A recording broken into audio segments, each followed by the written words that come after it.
बोल देना। राम राम सर। आप मुझे अच्छी तरह से जानते हैं, मैं Saraswati public senior secondary school Dandwa Churu का डायरेक्टर ओंकार मलिक खिचड़ बोल रहा हूँ।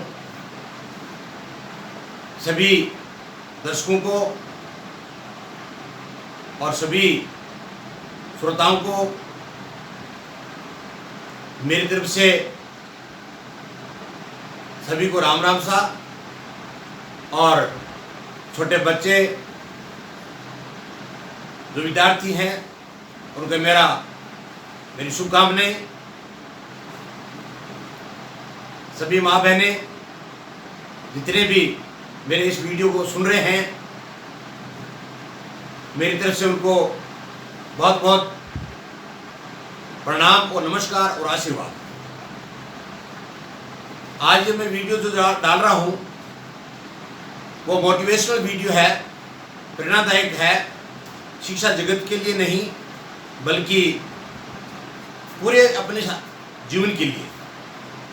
इसके बाद में एक वीडियो में इंग्लिश में भी डालूंगा, थोड़ा समय लेकर के 1-2 दिन का। एक मारवाड़ी भाषा में अपनी जो प्रिय भाषा है उसमें भी बोलूँगा। मेरे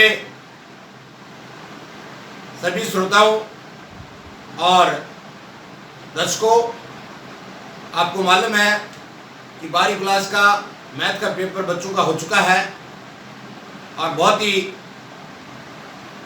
शानदार पेपर हुआ बच्चों के इंफॉर्मेशन के मुताबिक।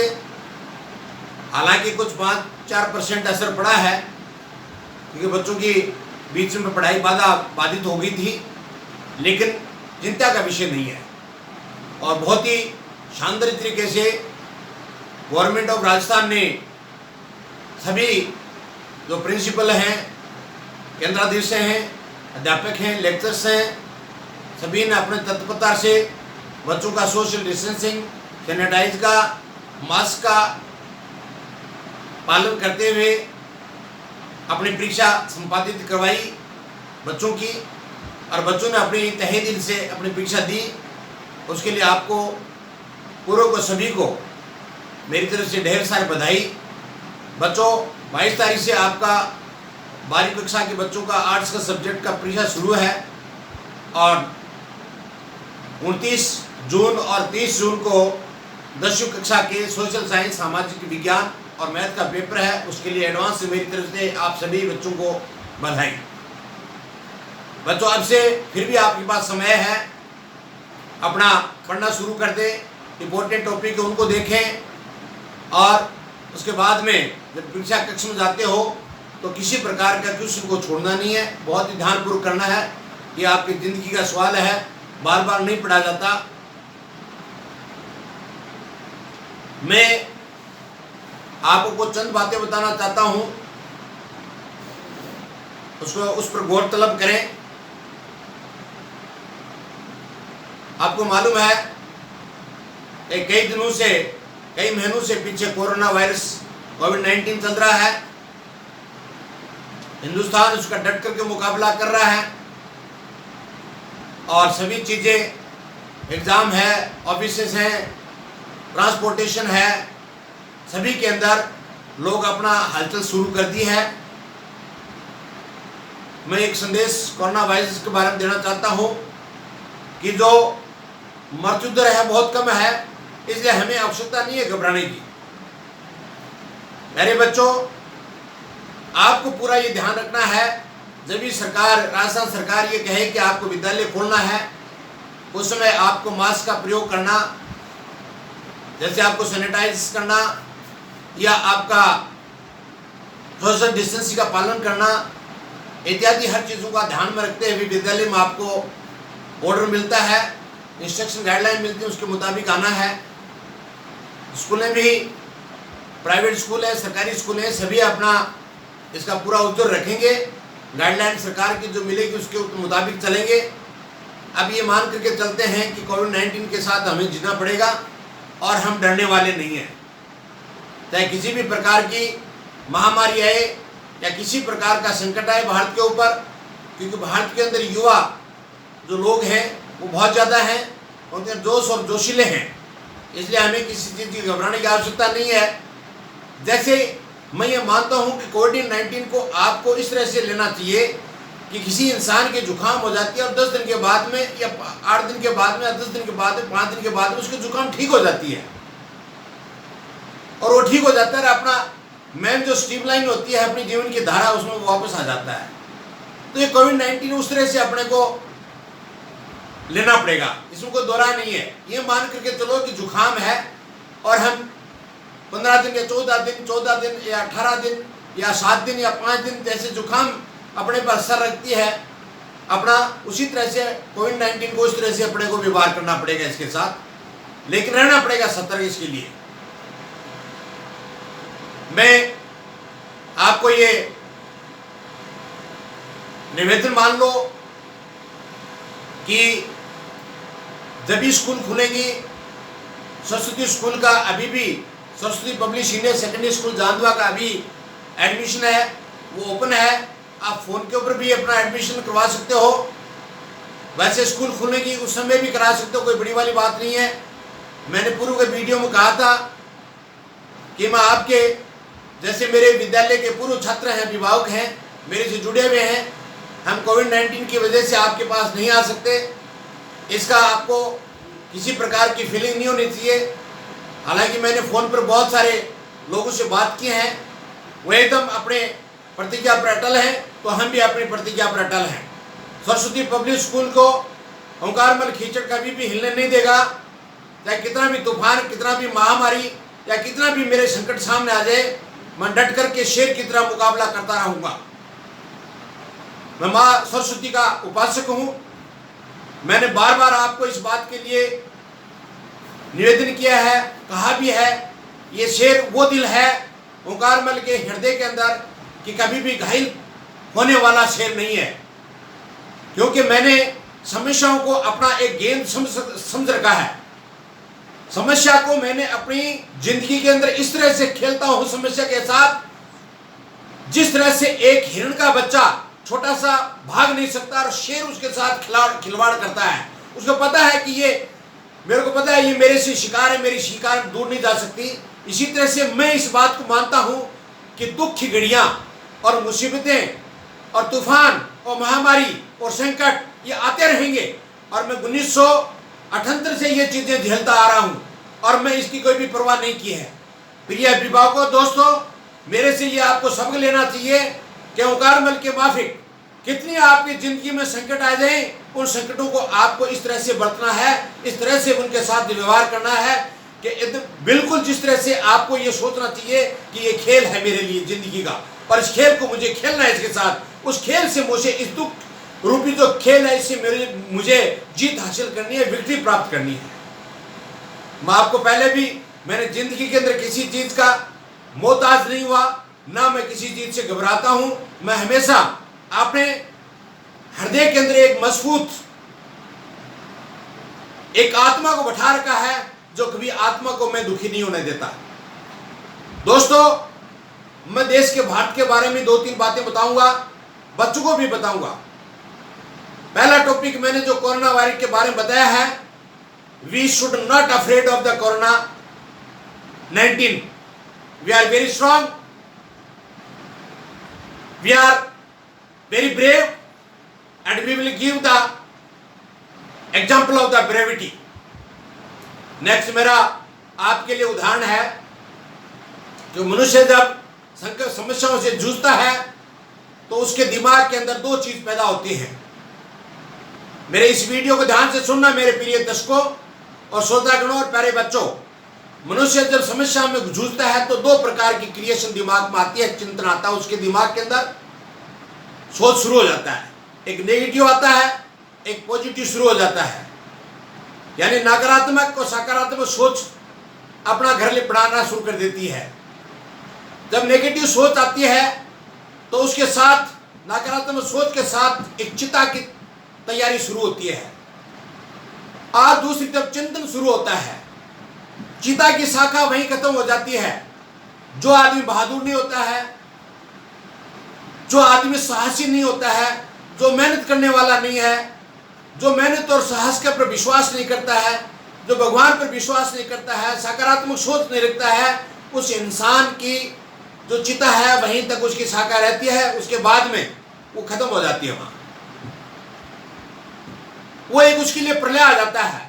इसलिए उस चिता की जो शाखा है उसकी तरफ अपना दिमाग नहीं होना चाहिए। अपने पास फिर दूसरी शाखा रहती है सकारात्मक सोच की, उसको चिंतन बोलते हैं। और चिंतन जब मनुष्य के दिमाग में शुरू हो जाता है तो उसके अंदर दो चीजें निकलती हैं। कौन सी चीजें निकलती हैं कि दिमाग के अंदर बार बार पॉजिटिव थॉट्स आने शुरू हो जाते हैं।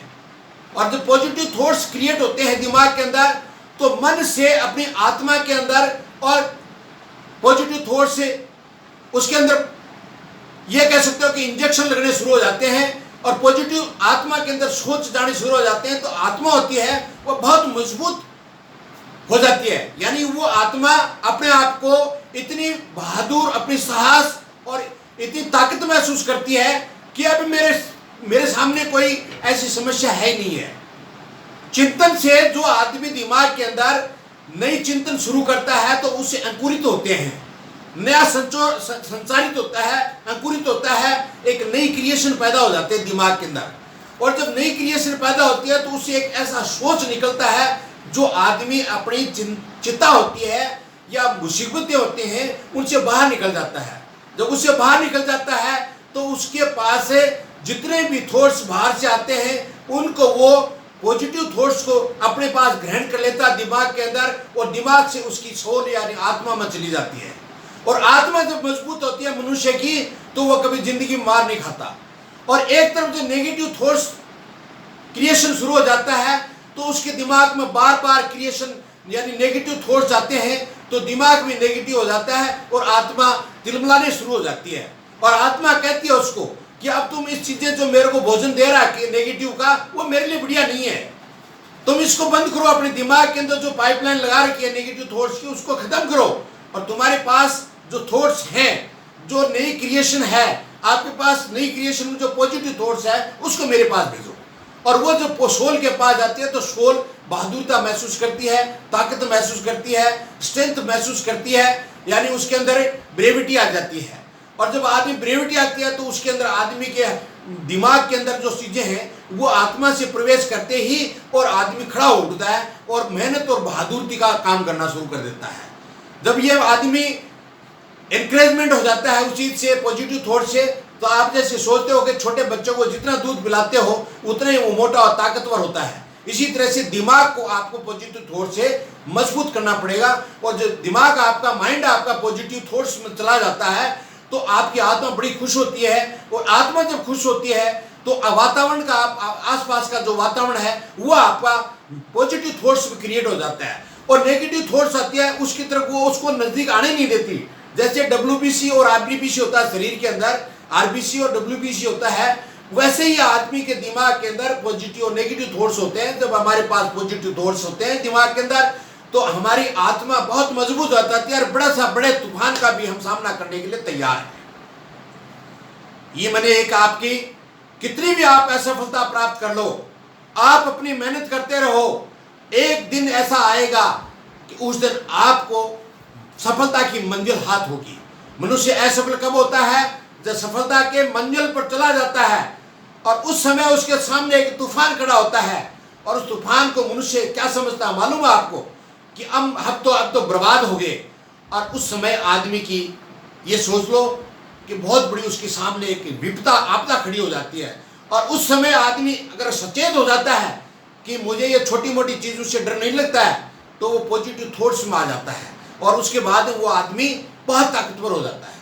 तो मैंने ये इंस्पायरेशन आपको इसलिए दिया है। अगर आपको अच्छा लगे तो इस वीडियो को आप लाइक कीजिए, शेयर कीजिए और फौजी इंग्लिश गुरु ओंकारमल या ओंकारमल खीचड़ के ऊपर आप या गोविंद खीचड़ यानी अध्यापक जो मैथ पढ़ा रहा है इनके ऊपर किसी को भी सर्च करके आप उसको यूट्यूब पर सब्सक्राइब कर सकते हो। ये मेरा इंस्पायरेशन इसलिए है कि मैंने मेरी जिंदगी के अंदर बहुत सारे संकट झेले हैं लेकिन अभी भी मैं ताकतवर हूँ, अभी भी मैं ताकतवर हूँ। एक दोस्तों मंजिल बताता हूँ आपको कि सुबह उठे आप सुबह उठते आपके मन में ये सोचा कि मैं आज ये 10 काम करूंगा। एक बालक और आदमी खड़ा होता है सुबह उठते ही भगवान का नाम लेके, खुदा का नाम लेकर के, और ये सोचता है कि मैं आज ये 20 काम करूंगा।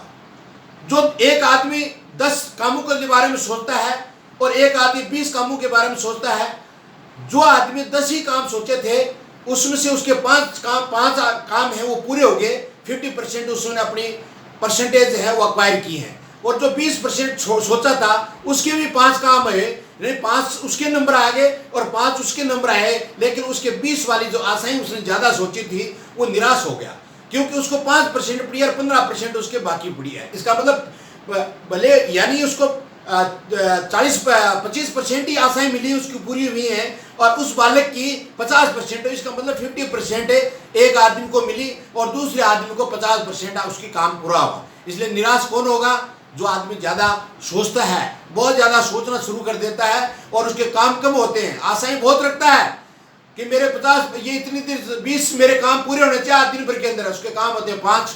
और आप अगर 10 काम सोचे हैं और 5 ही काम पूरे हुए तो आपकी 50% आपकी परसेंटेज है वो अक्वायर हो जाती है। तो इससे क्या होता है, वो आदमी जो 10 काम सोचे हैं वो बहुत खुश होता है। तो don't try to think more and more about your future life, you think about the present. आप वर्तमान के बारे में सोचें, भविष्य के बारे में, और पास जो बीत चुका है उसके बारे में मत सोचिए। आप भविष्य काल के बारे में what you have to do, you think about only the one. देखो जिंदगी के अंदर 2 प्रकार के टर्म्स होते हैं। एक होता है लॉन्ग टर्म्स एम, यानी एक लंबा उसका एक सोच होता है कि मुझे लंबी एक सफलता हासिल करनी है, ये उसको लॉन्ग टर्म ऑब्जेक्टिव बोलते हैं। लंबा उसका एक लक्ष्य होता है। एक होता है छोटा लक्ष्य होता है जिसको शॉर्ट टर्म ऑब्जेक्टिव बोलते हैं। अगर आपके पास शॉर्ट टर्म ऑब्जेक्टिव अगर हैं वो केवल एक दिन के लिए है, और लॉन्ग टर्म ऑब्जेक्टिव है वो आपकी जिंदगी का है। आपको जिंदगी में तय करना है कि मेरे को क्या करना है और क्या नहीं करना है। इसके अंदर लॉन्ग टर्म जो ऑब्जेक्टिव होती है उसमें आपके बहुत बड़ी बाधाएं आती हैं, क्योंकि जो आदमी लंबे सोचता है उसको लंबी प्लानिंग बनानी पड़ती है, लंबा प्रोजेक्ट करना पड़ता है, उसको लंबी चीजें सोच, उसके साथ पॉजिटिव सोच रखना पड़ता है हमेशा के लिए। और जो शॉर्ट ऑब्जेक्टिव होती हैं उनके साथ भी उसको पॉजिटिव रखना पड़ता है, लेकिन वो सुबह से लेकर शाम तक का ही टाइम होता है, तो 10 या 12 घंटा का टाइम होता है। उसमें आदमी को जितनी मिलती है सफलता उसमें वो खुश हो जाता है, और नहीं मिलती है तो उसको अपने आप को सोचता है कि चलो ये कल काम हो जाएगा, ये नहीं होगा कभी, तो जिंदगी में और आगे देखा जाएगा। तो जिंदगी के 2 पहलू हैं, एक है शॉर्ट टर्म ऑब्जेक्टिव, एक होता है लॉन्ग टर्म ऑब्जेक्टिव। इसलिए आप अपनी जिंदगी को 2 भागों में बांट लो। एक चीज और बताना चाहता हूं कि आप मान लो 50 साल के हो चुके या मेरी तरह 60 साल के हो चुके, आपकी जिंदगी हम मान करके चलते हैं चलो 100 वर्ष के, जैसे मेरे पिताजी 100 साल से ऊपर होकर के स्वर्गवास हुआ था उनका। तो आप ये सोचिए कि जब जिस समय मेरे पिताजी 85 साल के थे तो 15 साल उनकी बैलेंस पड़ी थी, और वो खेत में काम करने जाते थे। 90 साल के हो गए तब भी वो खेत में काम करते थे, निनाण का काम करते थे। खेत के अंदर जो खेजड़ी अपना राष्ट्रीय पेड़ आपका उसको वो छानते भी थे लोग। तो आप ये सोचिए 90 साल का बच्चा जांटी आदमी है वो जांटी पर चढ़ जाता था, तो उसका लॉन्ग ऑब्जेक्टिव था उनका। मेरे पिताजी का या आपके पिताजी या दादाजी का लॉन्ग ऑब्जेक्टिव हो गया। शॉर्ट ऑब्जेक्टिव क्या था? सुबह उठा, फ्रेश हुए, नहा धो करके खाना पीना खा करके नाश्ता पानी करके खेत में चला जाना, और उसके बाद अपना दिन भर में काम करना, शाम को आकर के नहा धो करके अपना राम भगवान के खुदा के नाम लेकर के आराम से सो जाना। It is the short time objective and that is the long term objective. अब एक बात चीज आपको बताता हूँ कि मनुष्य जिस दिन पैदा होता है उस दिन से लेकर के, जैसे मैं 60 साल का हो गया, मेरा 60% उपलब्धियां प्राप्त हो चुकी हैं। अब मेरे जीवन के अंदर केवल 40% ही मतलब उपलब्धियां बाकी रही हैं। इसलिए मैंने बहुत लंबा रास्ता नाप लिया जिंदगी का। 40 वर्ष का अब समय मेरे पास रहा है। मैं अपने आप को मानता हूँ मैं 100 साल का जीऊंगा। हर इंसान चाहता है 100 साल जिएंगे। अब मेरे पास 40 साल का रहा है, यानी 40 वर्ष यानी 40% मेरा ऑब्जेक्टिव बाकी रह गया, और ऑब्जेक्टिव 60% में अक्वायर कर चुका। तो 40% ज़्यादा नहीं, यानी मेरे को उपलब्धियाँ ज़्यादा मिली हैं, और अब आपके आगे का समय 40% उसमें उपलब्धियाँ मेरे को मिलेंगी, इसमें कोई शक नहीं है, क्योंकि मैं मजबूत हूँ इस काम के लिए, मैं धराशायी नहीं हुआ हूँ। तो आप भी बच्चों या मेरे बूढ़े बुजुर्ग या आप जो जवान हैं या मेरी से छोटी उम्र के हैं या मेरे बराबर की उम्र के हैं, तो अपने जीवन को 2 भागों में बांट लो। आपकी जिंदगी के अंदर बड़े उतराव चढ़ाव आएंगे, कभी आपके पत्थर मिलेंगे, कभी आपके फूल मिलेंगे, कभी गुलाब के फूल मिलेंगे, कभी कमल के फूल मिलेंगे, कभी आपको भूचाल मिलेगा, कभी आपका तूफान आएगा, कभी आपकी जिंदगी में किसी का जाना हो जाएगा, कभी जिंदगी में आना हो जाएगा. That will be continue in your life. But you should divide your life into the two parts. That is the long-term objective and the short-term objective. On short-term objective, you must be very happy when you get the 50% acquirement benefit of your thinking of your aim. आप अपना जब 50% प्राप्त कर लेते हो पूरे दिन भर की उपलब्धि प्राप्त, तो you must be very happy. और खाना खा करके आराम से सो जाइए. मैं आपको ये बहुत बढ़िया चीज़ें बता रहा हूँ, और ये मेरे साथ ज़िंदगी के अंदर 1978 से लेकर के टिल डेट तक वैसे ही कंटिन्यू चलता आ रहा हूँ मैं.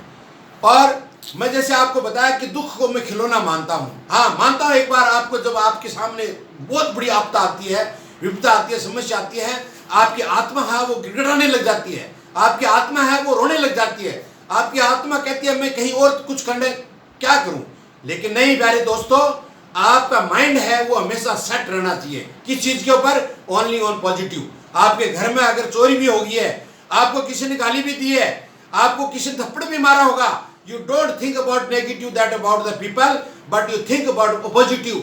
ए टाइम विल कम, एक समय आएगा जिस दिन आपके बार बार ये उपलब्धियां हैं वो आपके चरणों में होगी, आपके पैरों में होगी उपलब्धियां. आप मिनटों के अंदर अपने काम को ऐसे निपटा लोगे. एक बात, प्रेरणा स्रोत जो चीज है वो आपको मैं बताना चाहता हूं दोस्तों. ये जो मातृभूमि है, आज मैं थोड़ा देशभक्ति की बात करूंगा. जैसे मैंने अभी आपको ये स्रोत बताया बच्चों के लिए. प्यारे दोस्तों, आज चाइना, पाकिस्तान, नेपाल, मैं फौज में रहा हूं 17 साल, मुझे पता है, बॉर्डर पर भी रहा हूं मैं एक आपको बात बताना चाहता हूं कि जिस दिन इंसान पैदा होता है, बच्चा अपनी मां की कोख से जन्म लेता है, तो वो रोता नहीं है.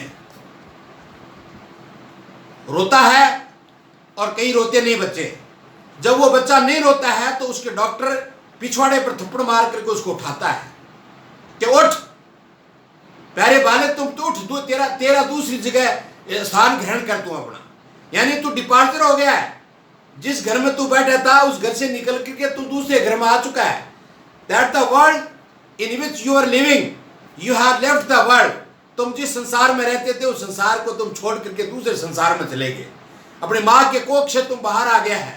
बच्चा चिल्लाता नहीं है, डॉक्टर पछवाड़े में मार करके, नर्स बहनें पछवाड़े में मार के बच्चे को चिल्लाट कराते हैं. लोग कहते हैं, साधु संत कहते हैं ओम की धमनी निकलती है, निकलती होगी, मानता हूँ इस बात के लिए. लेकिन मैं एक बात कहता हूँ कि मनुष्य की वो समय, उस समय इस संसार में कदम रखते ही, माँ की कोख से बाहर आते ही समस्या शुरू हो जाती है. और जब आदमी, इंसान इस पृथ्वी से जाता है तो उस समय आदमी की चिल्लाट फिर शुरू होती है. उसकी खुद की होती है चिल्लाट. उसको पता चल जाता है 2 दिन या 4 दिन या 10 दिन पहले इंडिकेशन शुरू हो जाते हैं कि मेरे को इस दुनिया से अब जाना है. और हम लोग इसको महसूस नहीं कर पाते, बाद में पता चलता है इस चीज के लिए. लेकिन ये चीज भी है कि जब बच्चा पैदा होता है तो भारत माता की जमीन पर जो इंसान पैदा होता है, वो बच्चा जब थोड़ा सा अपनी माँ की कोख से या अपने झूले से बाहर निकल करके और अपने घुटनों पर चलता है और मिट्टी को चखता है, भारतवर्ष की, भारत माता की मिट्टी को चखता है, वो अपने मुंह में ले जाता है. आजकल के तो 5 स्टार जो बड़े बड़े जो उद्योगपति हैं या पैसे वाले हैं, वो बच्चे को मिट्टी में खेलने नहीं देते. नहीं, वो गलत है. जिस इंसान ने भारत माता की मिट्टी को, जिस बालक ने अपने मुंह में लगा लिया, वो भारत माता का लाडला है. और वो बच्चा चाहे कितना ही बड़ा इंसान हो, कितना उद्योगपति हो, प्रधानमंत्री हो, राष्ट्रपति हो, एक दिन उसका बालक या बालिका, बेटा या बेटी इस धरती माता की रेत को चखता है. और वो इसलिए चखता है, इसलिए उसके अपने मुंह में डालता है कि हे धरती माता, भारत माता, मैं आ चुका हूं, मैं तेरे पास आ चुका हूं और मुझे कदम कदम पर आप मेरी मदद देना. ये भारत माता कदम अपने को सहायता देती है. और जब वो इंसान स्कूल की तरफ जाता है, बालक, तो वो पैरों को अपने जूते पहन करके जाता है. बार बार उसको ये चीज सामने आती है कि मेरा भारत देश है, मेरी भारत माता है. जो इंसान बॉर्डर पर सिपाही, फौज का सिपाही, भारत का सिपाही जब फौज में बॉर्डर पर लड़ाई करता है तो वो अपने घर के बारे में नहीं सोचता, वो केवल अपने देश के बारे में सोचता है। वो अपनी जान देने के लिए तैयार होता है। वहां मारते मारते दुश्मन को मारते मारते अपनी जमीन के वो मतलब हम इसको अगर अदरवाइज में लेते हैं कि यार क्या तिरंगा झंडा एक 3 कलर का रंग है, तिरंगा है, ये मिट्टी है क्या? नहीं नहीं, ये नहीं है। That is the negative thought. ये नहीं है प्यारे बच्चों, मेरे देशवासियों, ये चीज नहीं है। वो कपड़ा 3 कलर का जो तिरंगा झंडा है वो हिंदुस्तान की शान है, शान। उसके लिए लोग पता नहीं जिंदगी में कितने मर मिटे, कितने सेक्रीफाइस हो गए, चाहे किसी राजनीतिक क्षेत्र में हो, शिक्षा के स्तर में हो, फौज में हो, पुलिस में हो, कहीं भी हो, तिरंगे झंडे के लिए लोगों ने अपनी जान दी है। और आज भी तिरंगे झंडे को लोग अपने गले लगा करके और सोते हैं। इस चीज के भारत के जो नौजवान हैं, चाइना बॉर्डर पर लगे हुए हैं, चाहे भले पाकिस्तान बॉर्डर पर लगे हुए हैं, नेपाल पर लगे हुए हैं, वो जब रात को सोते हैं तो ये नहीं सोच करके सोते, वो एक ही चीज भगवान मानते हैं, वो मेरी भारत माता है। मैं जब तक जिंदा रहूंगा मेरी भारत माता की मैं रक्षा करता रहूंगा। और आपका भी ये दृढ़ का संकल्प होना चाहिए। जिस तरह से आज डॉक्टर्स और नर्स और पुलिसकर्मी और पैरामिलिट्री फोर्स जितने भी इस कोविड-19 में लगे हुए हैं, इसी तरह से भारत के नौजवान, एक्चुअली हीरो तो यही है। फिल्मों में तो केवल फिल्माया जाता है, एक्चुअली हीरो तो ये है मेरे दोस्तों। कौन? देश का सिपाही जो बॉर्डर पर अपनी जान देकर छाड़ करता है, दुश्मन को मारता है, अपनी जमीन की रक्षा करता है, भारत माता को नमन करता है। और ये जो डॉक्टर्स, आपके जितने भी नर्स हैं, बहनें हैं, या पैरामिलिट्री फोर्सेज हैं, ये है एक्चुअली हीरो। हाँ, उन हीरो से हमें इंस्पायरेशन मिलती है, तभी तो हम ये करते हैं। उनको भी हीरो मानता हूं मैं। लेकिन जब इंसान अपनी मिट्टी को, बालक को अपने मुंह में डालता है तो वो कितनी उसको मीठी लगती है। उसकी मम्मी उसको दूध पिलाती है, लेकिन दूध के गिलास को बाहर अलग रख देता है, वो गिलास को दूध फेंक देता है अपने हाथ से कि मम्मी दूध नहीं पीऊंगा, मैं मिट्टी खाऊंगा। बाय गॉड ऐसे ही होता है। जैसे मेरा पोता कई बार छोटा छोटा था, उस समय मिट्टी खा लेता था, चौक खा लेता था, तो उसकी जो दादी माँ है वो कहती है कि बेटा ये मिट्टी मत खा, लेकिन उसके मना करने पर भी गौरव और आरो मिट्टी खाते हैं। क्यों खाते हैं? कि उनके रगों के अंदर खून है, वो ओंकारमल खिचड़ और मनोज का है। तो भारत माता की रक्षा के लिए मिट्टी खाना बहुत जरूरी है दोस्तों। मिट्टी अगर आपने नहीं चिकिया तो आज भारत माता की मिट्टी को आपने एक बार अपनी जीभ पर रख लेना। आपका जिंदगी के अंदर स्वर्ग जब जाओगे तो स्वर्ग में जाओगे। और दोस्तों मैं ये और ही बताना चाहता हूं कि भारत कभी भी किसी भी युद्ध के अंदर हारा नहीं है। लेकिन मेरा एक किताब पढ़ी हुई है, मैं प्रधानमंत्री जी माननीय सम्माननीय honourable prime minister Modi ji को ये बात, मेरा संदेश देना चाहता हूं, साथ में अमित शाह को भी देना चाहता हूं, साथ में राजनाथ सिंह जी साहब को देना चाहता हूं, मैं केंद्रीय मंत्री, होम मिनिस्टर, डिफेंस मिनिस्टर और प्राइम मिनिस्टर और प्रेसिडेंट साहब को ये मेरा संदेश देना चाहता हूं। बच्चों, प्यारे दोस्तों, इसको शेयर ज्यादा से ज्यादा करना। चाइना पर कभी विश्वास मत करना। चाइना हमेशा गद्दारी किया है और आगे गद्दारी करता रहेगा, क्योंकि चाइना के खून के अंदर गद्दारी भरी हुई है। इसलिए इसके ऊपर बिल्कुल विश्वास नहीं करना। मोदी जी ने ठीक कहा है कि आत्मनिर्भर बन जाओ, चाहे रोटी 2 की जगह 1 खानी पड़े, खाते रहो। अगर नंगे पैर है, चप्पल नहीं, जूते नहीं है तो चप्पल पहन लो, चप्पल नहीं तो नंगे चलते रहो, लेकिन देश की रक्षा के लिए एक एक पैसे बचाओ। हो सकता है आगे आपके आपदा आ जाए, जब आप घर चलाते हो तो आपके पैसे पास नहीं होते तो बड़ी संकट आ जाता है। मैं भारत माता की कसम खा करके, मैंने गीता पर कसम खा करके भारत माता का सिपाही बना था मैं। और जब तक देश में रहा, जब तक मैं किसी को जात नहीं पूछी, किसी को पात नहीं पूछी, केवल एक ही था कि मैं भारत का सिपाही हूँ, मैं भारत माता का लाडला हूँ। मेरे को तो नसीब नहीं मिला, मेरे को सौभाग्य नहीं मिला कि मैं शहीद हो जाऊं देश के लिए, लेकिन अपने आप को ये मानता हूं कि रिटायरमेंट लेकर के देश की सेवा करके आया हूं। और अब भी मैं शिक्षा जगत के अंदर अपने बच्चों की, समाज के छोटे छोटे नन्हे बच्चों को डॉक्टर, इंजीनियर, टीचर्स, लेक्चर्स और अन्य एयरफोर्स, नेवी, जितनी भी सेनाएं यहाँ पे इनके अंदर या कोई मिलिट्री में है या शिक्षा जगत में है, इन सब बच्चों को मेरा प्रयास ये रहता है कि बच्चे ज़्यादा से ज़्यादा इन विभागों में जाएं और अच्छी से अच्छी नौकरी प्राप्त करें, या प्राइवेट सेक्टर हो या आपका सरकारी से गवर्नमेंट सेक्टर हो, कहीं भी हो, उपलब्धि प्राप्त करनी है। दोस्तों, मैंने आपको बहुत कुछ कहा है और मैं प्यारे उन नौजवानों को कहना चाहता हूं, मैं एक ये संदेश आप अपने दिमाग में रख लेना कि प्यारे बच्चों, एक बार अगर फौज में भर्ती हो गए, मेरे ललक बहुत थी। मैं जो छोटा सा था 10वीं क्लास के अंदर, और 9th क्लास के अंदर तो मैं ग्रीन वर्दी वाला सिपाही देख लेता तो मेरे मन में ये रहता था कि काश ये वर्दी मेरे को मिल जाए तो एक बार मैं भी फौज का सिपाही बनूं। और वो जो आप अगर सोच रहे हो ना वो पक्का काम होगा।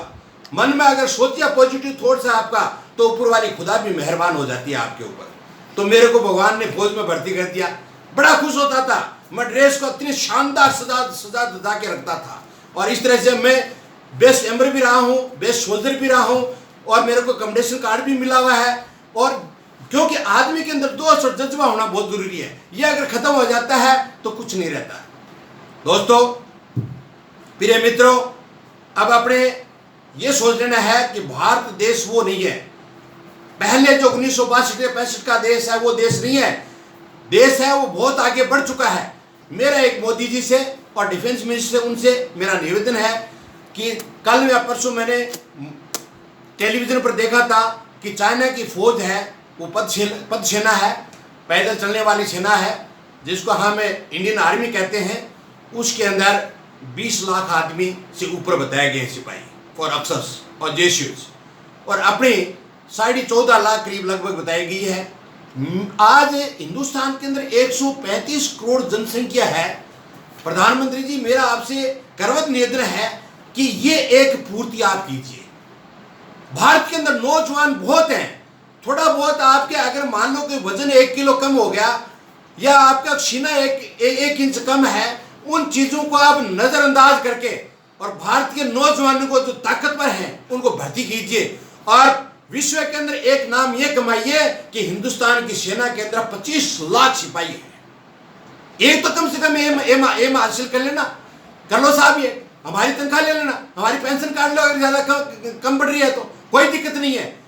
अरे जब 14.5 लाख को हम पेमेंट कर सकते हैं, उनका खाना पीना व्यवस्था कर दिया, करोड़ों अरबों रुपए लग रहे हैं, तो कम से कम प्रधानमंत्री जी, मेरा आपसे हाथ जोड़ करके निवेदन है कि कम से कम 25 लाख भारतीय सेना के अंदर फौज की सिपाही भर्ती कर दो। और हर चीजों का मुझे पता है कि अपनी भारतीय सेना बहुत मजबूत है, कहीं भी मार खाने वाली नहीं है। लेकिन पद सेना की अगर मेरे के टेलीविजन पर देख करके, स्क्रीनिंग पर देख करके मुझे दिमाग के अंदर करंट सा पैदा होगा कि भारत की सेना 14.5 लाख और पाकिस्तान चाइना की 20.5 लाख, ये तो बहुत गड़बड़ है। यहाँ तो क्यों नहीं किया जा रहा, भर्ती क्यों नहीं हो रही है? क्योंकि इसमें देश के अंदर जनसंख्या बहुत है, बहुत देश के नौजवान हैं। मोदी जी, आपसे मेरा निवेदन है कि मेरा अगर आपके पास वीडियो अगर पहुंच जाता है तो मेरा आपसे एक ही निवेदन है, मेरी जिंदगी की लास्ट एक ख्वाहिश है कि आप 25 लाख फौजी एट ए टाइम आपके पास फौज में रहना चाहिए। चाइना के अगर 20-20.5 लाख है तो 25 लाख कीजिए, यानी आप 10 लाख 10.5 लाख फौजी भर्ती कीजिए। ये 3 साल वाला जो ड्रामा आपने खोला ने, it will be not be successful, कोई नहीं आएगा। हाँ, ऐसे तो सिविलियन जाकर के हम बिना बंदूक दे दो हम लड़ लेंगे, लेकिन 17 साल 15 साल का जो आपका पीरियड ऑफ सर्विस है वो आप वैसे ही रखिए। मेरा आपसे सभी